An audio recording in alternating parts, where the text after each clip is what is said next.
Hey, what's up, everyone? Christy Keenan here for SuperLobby.com. We've got our weekly Fantasy Premier League soccer podcast for you. Couple of special guests. First and foremost, I say foremost, not really. Bottom of the pile, my regular partner in crime, David Copeland. How are you, David? So pleased to see you. Are Do you you, pleased to see do me? you see this? Like, we can actually see David. He's actually, after 8 months of doing this podcast, he's figured out how to work his webcam. Big moment. Big moment. And more importantly, no offense, David, all the way from sunny Orlando, Florida, we have Galin Dragiev. Galin is a very, very well-known name and face in the daily fantasy soccer world. Galin, how are you? Good, how are you? Thanks for Oh, having me on, by the way. I really appreciate it. very welcome. Any fan of this podcast, because there are only like four of them, is a friend of ours. Believe me. First things first, Gallon has had some terrific results in the daily fantasy soccer domain. Actually, it's not it's quite a new niche, the whole soccer thing, and Gallon is right up there with the best of them. He contributes for Daily Roto and Roto World, and he's had some pretty sweet results. So Gallon, why don't you talk us through a little bit about your results to date, your DFS backstory and everything? I started with playing season long, kind of like most people. And a few years ago, I joined the Roto World team, and initially I was covering the Yahoo game. But since the Yahoo game went down this season, I sort of transitioned to covering more daily fantasy. I've been playing daily fantasy for a while now. I started out with American football a little bit, and then last year I played a decent bit of basketball. I used to sprinkle in soccer here and there, but last year I was kind of having a difficult time figuring it out. So this summer, I did some research, and once I joined Daily Roto, I've been doing a lot more number crunching and trying to see what works and what doesn't. And this year, I've been playing quite a bit more soccer. It's been working pretty well. Good man, glad to hear it. And we were just off camera. We were discussing Galen's result last week. Very sweet victory in the Mondo Goal 500 500 runners guaranteed event for the Europa League, and it came down to a last-minute goal from Eric Lamela, of all Yeah, people. What I was he was, doing I was anywhere near just, your team? I was just as surprised as you were. That I don't really watch Europa League that often. And I use a lot of odds for that one. I just looked at the odds, and I had I think three or four different lineups in there, and one of them just turned out just a lot of goals popped in. I mean, it was Lamela, and then it was I don't remember who it was, someone from Bilbao, a Spanish striker that he also scored a super late goal, and that one just kind of pushed me to the top. Great stuff, very impressive, and 300 runner event in the last week or so as well. Yeah, sweet stuff, Galen. Really puts David and me to shame, to be honest. I've just been on a lucky streak right now. That's all it is. That's all it is. Although David, sitting pretty at the top of the Super Lobby leaderboard. Well, no one's paying out the prizes just yet, but if they were, and I was paying my own prize, Yeah. Does I'd it be getting count? it. Does it It count does. if We it if talked this you're the before. It one? definitely Yeah. counts. It definitely counts. All right, so Um, Super Lobby have put up, $10,000 for the winner of this league. Oh, it just doesn't even leave your bank account. Just goes doesn't leave it. straight. Doesn't leave it. I'd still pay my charges to PayPal. Don't worry. So even when you win, you lose. A nice Pyrrhic victory there for David. So we're gonna move on to this week's action, because every week we spend forever in the intro, and every week we bore all our viewers because we ain't getting into the nitty gritty. So without further ado, let's run the rule over Galen's team. David, you ready for this? Ready. What do you think of this Really lineup? strong team. It is Really strong, strong isn't it? team. I can't see any way this team doesn't win. I think the fixtures have fallen beautifully for Gallen. Oh, Um, excuses in already. I, you know, do you know? Yeah, like, I can't see any way this doesn't win. This has got a floor of like 90 points and an unlimited ceiling. Um, To are be you guys? honest, Yeah, and you Let got me just steal that from you. To be honest, I was looking at the slate earlier this week, and I was just licking my lips. I was like, "Oh man, this is a fantastic slate. It doesn't get any better than that." Yeah, there is some serious roster baiting going on here. Everyone loves your team, Galin. Right. First of all, right, okay, so there are two players that really stand out as like bargain of the century. Yep. They're at either end of the pitch, but they're in the same team. We've got David De Gea in goal, 6.6 mega for a guy that's at home to Sunderland. Sunderland aren't just the weakest team in the league. They're probably the weakest team in the world right now. And like David De Gea, that's just printing money for you. Yeah, I agree. I think I was really trying to persuade myself to play Adrian, Yeah. just because I think Adrian has a little bit of a bigger upside. I think West Ham have been giving up shots like crazy, and I think especially on DraftKings, you have to have Adrian somewhere because I can see him easily having 6 or 7 saves on top of potentially a clean sheet and a win. Um, but here on Mondogoal, saves are only a point each, and De Gea was just too cheap to pass up. I couldn't do it. I couldn't persuade myself to go with Adrian. Well, yeah, sure, don't blame you for that. And up the other end of the park, his colleague Martial, pretty impressive at 5 mega. The only thing is he's going to be 100% owned, isn't he? Oh yeah, he is. That's Mondo doesn't show you the percentage owned, but you don't have to guess. He's going to be heavily owned. Yeah. He's this season's Harry Kane already, isn't he? Yeah, he is. Yeah, it's just like Harry Kane is last season's Christian Benteke. There is some serious regression to the mean going on with Harry Kane. He was never as good as last season. His conversion rate last season was frightening, but by the same token, he's not as bad as this season's conversion rate suggests. It's just streaks when you're a striker. You go through some lucky spells where everything you hit goes in. I know you say that as a striker, don't you? You were a sort of centre forward, weren't you? Younger days. Yeah. Yep, I am a centre forward. I'm now a 7-a-side player though. My legs can't take 11-a-side. I'm too old. Okay. Still, I'm not comparing myself to Harry Kane because we all know that I'd get picked first. So, at 5 million you get Marshall, and then Payet, 14.4 million. In midfield, is that not quite expensive? Can you talk me through why you picked him? I actually had a big dilemma last night when I was building this team, and I could not decide between Payet and Hazard. I think West Ham, they're not as good as their table position seems to indicate. They kind of got. Against Arsenal, Adrian basically saved them there. It was basically all him that game, but they faced Norwich at home. Norwich doesn't really travel that well, and I'm not really sold on them at all. And I really think they have at least a goal or two in them. And Payet has been in the center of absolutely everything they do, so I think he's worth having in there. I also think he has a chance at a clean sheet. That's another 2 points there if he gets that. So I think he's worth the money this week, especially with the bargains of Pedro and Martial and De Gea. It lets you afford a really expensive midfield. Yeah, because you still, you were saying a decision between Hazard and Payet, but you put them both in. I know. That's how good the pricing is. Yeah. I ended up going away. So I had one of Daniel Sturridge or Danny Ings up there instead of Pedro.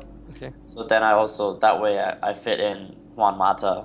But then eventually I persuaded myself to go with Payet, and then I put in Pedro instead of Ings or Sturridge. Payet has been a revelation this season. He's been really, really good. And he puts a lot of shots on goal, and on Mondogoal, I think that's 2 points apiece. So I think he has a pretty good floor, even though I don't buy into the whole floor thing in big tournaments. In big tournaments, it's all about the goals, but I think Payet's going to be involved in some this weekend. Okay, that's really interesting comment there. So talking about a little bit of strategy, can you give us a little bit more insight into how you approach a typical sort of large field event? So for the large fields, usually I'll have multiple lineups in. So in this one, how many would that be? So in Mondogo, I haven't been playing as much. I've been playing mostly DraftKings. So, some weeks I'll have as many as 20 lineups. So in some lineups, I'll stack a defense because that can be pretty beneficial. I mean, you can get close to 18 points from a clean sheet. But then in some lineups, I'll sort of differentiate those just because at the end of the day, goals is all that matters. I mean, if you can get 7 goals from your 4 midfielders and 3 strikers, you're going to be in great position. So in Mondo especially, I disregard the passes. I disregard everything for midfields and strikers. I just chase goals. I think that's the highest upside. I mean, if you don't get goals, Payet's 2 shots on target are not going to save you. And it's completely different playing like a large event where there's 5,500 people and playing cash games. In cash games, I'm going to look at passes, I'm going to look at tackles, I'm going to look at fouls won, and pretty much all those stats that kind of come and go every week. But in big tournaments, I think it's goals that matter every single time. If you look at all the winning lineups, they've all got 7, 8 goals in them. Love it. That's some serious insight there because Definitely. David, can you remember how many goals you had in your leaderboard lead? I honestly think I might have had 2 goals. Honestly, I remember looking, I was at a football game and I was checking the scores, as they were coming in. I got to halftime. I think in the whole slate of fixtures, there was 1 goal at halftime amongst all the fixtures. Oh, man. It was That's that a sort tough of week. slate. And I was and I'd been sort of, getting on the back of Hesh and Chris, Matt Zone and stuff like that. And I was thinking, I'm in deep shit here. I think it was 2 late goals as well that saved me. But yeah, 7. If you have 5 goals here, you're kicking me out of the park. Yeah. Something that we've been kind of focusing on forever, really, is sort of the defenders and the wing backs and the crosses. Are we just are we on the wrong path with that? I think it kind of depends. I think so on DraftKings, where even a cross attempted is worth a point. I think there you kind of have to go with wing backs. I don't remember the last time I rostered a center back on DraftKings. It's been, Nathaniel Clyne and Moreno. Moreno had 9 crosses last game. That's 9 points. That's more than most defenders would get. Center backs, they score 1 or 2 goals a season. You're not going to chase that. So you kind of have to go with that there. But here in Mondogo, you have tackles are, I think, half a point, right? They are. And so here you can kind of do different things. Here I'll have some center backs. It sort of depends, again, whether I'm playing a tournament or not. I always chase the clean sheet with defenders. For me, you're never going to catch me playing a defender that doesn't have at least a 30% of the clean sheet.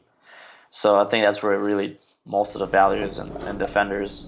So Galin, something that comes up time and time again is this whole Mondogo versus DraftKings thing. In Mondogo, to the layman like me anyway, it appears that the scoring system is more intricate. You can gain points for more nuanced contributions to the games. Are you the sort of person, do you like just having the really simple sort of ABC DraftKings, score goals, assist goals, clean sheets, or do you like the real nuanced kind of Mondogo scoring system, or am I completely up the wrong path there? I think I don't really have a preference, but it's definitely something you have to keep into account. Sure. Like I said, in tournaments, I think both sides come down to goals, just because the scoring on both sides is just so dominated by goals and shots on target. But in cash games, I think it's a completely different strategy. In 50-50 games where you're trying to just beat half the people, I think there on Mondogo, you really have to pay attention to tackles, to fouls won, shots, passes. Passes completed can get you up to 3 or 4 points on weekends on some players, and I think in cash games you certainly have to do that. In tournaments, it's clean sheets and goals, and then everything else is kind of just a bonus. That's good stuff. Again, really good selection strategy insight there, and I think. One of by extension, if you're really serious about your DFS, particularly about your soccer, and you're playing the 50-50s. The 50-50s then with the really intricate point scoring opportunities on Mondogo really give you the opportunity to pronounce your edge a little bit over your opponents if you are a good player. Again, correct me if I'm wrong, but I think you should be able to hit a really consistent win rate on Mondogo. I totally agree. I think last year I never really had any success in 50-50s on DraftKings. And I think one of the biggest reasons was because there's really no consistent points you can chase on DraftKings. There's really, shots are still sort of unpredictable. Goals and assists obviously completely unpredictable. And in cash games, a lot of times it comes down to that. But here in Mondogo, you can get points other ways to win a 50-50. Not to win a tournament, obviously, but in 50-50s, I think you can look at a lot of those things and they'll help you out a lot. Great stuff. Gents, I think it's time to call this a podcast. David, anything further to add before we wrap it up? No. I was just going to ask, just about the formation, I suppose, a little bit. Probably my last question. You're going 3-4-3. Are you a 3-4-3 guy consistently? In tournaments, yeah, just because I'm chasing the goals. There's sometimes, there will be a slate where you have two really cheap midfielders and maybe some really elite midfielder options where I'll go a 3-5-2.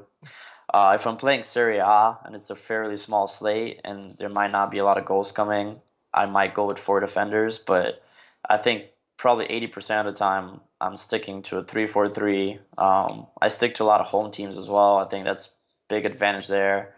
It was a few weeks ago I did a piece on Daily Roto about home advantage, and I think it was pretty much most categories. There was about a 30% increase at home than on the road. So if you notice here, I think 9 of my players are playing at home this weekend. So I've been doing a lot of home teams. In that Europa League team that won last week, it was 11 home players, I think. Right. Wow. So I think it's a pretty big home advantage, and that's another thing people don't really talk about much. Maybe that's the future of DFS soccer then, weighting the point scoring for the operators so that you get more points for an away performance than a home performance. Yeah, maybe. You never know. I think that's been hugely insightful, Galin. To be honest, what you've talked about in the last short while. And again, just shows us up for the mugs that we are. Amateurs. Amateurs. Oh, you guys are great. I don't know if I'm even gonna hit that 49-point minimum there. You have to serious pressure to at least avoid the bottom of the table. Christy, I don't think the viewers have actually seen the leaderboard yet, so. When you cut this up, you can flash this up on screen, written in your beautifully penned scroll or something like that. Wonderful. I'll just use Calibri if that's all right. But yeah. Okay. Right, gentlemen, a delight as always. Galin Dragiev, an absolute pleasure chatting to you. You've been a great guest, and we will definitely, if you wish, have you back on sometime soon. Oh yeah, thanks a lot for having me. I really enjoyed it, and hopefully this team does well. Good man. And David, anything to plug for SuperLobby really quick? SuperLobby, we have 2 new operators going live in the lobby. 2 new operators. Integration is being done as we speak. There's also another one, I think, going live early next week. Oh, the hat trick. Hat trick. We also have a data report which is going out each Monday to interested individuals. So you can send an email to david@superlobby.com and be asked to be added onto the mailing list. We'll send that out. And there's other cool stuff happening, but let's not spoil it. Wonderful. Gentlemen, thank you so much. Everyone watching and listening at home, as always, an absolute delight, and we'll catch you next week. Bye, everyone.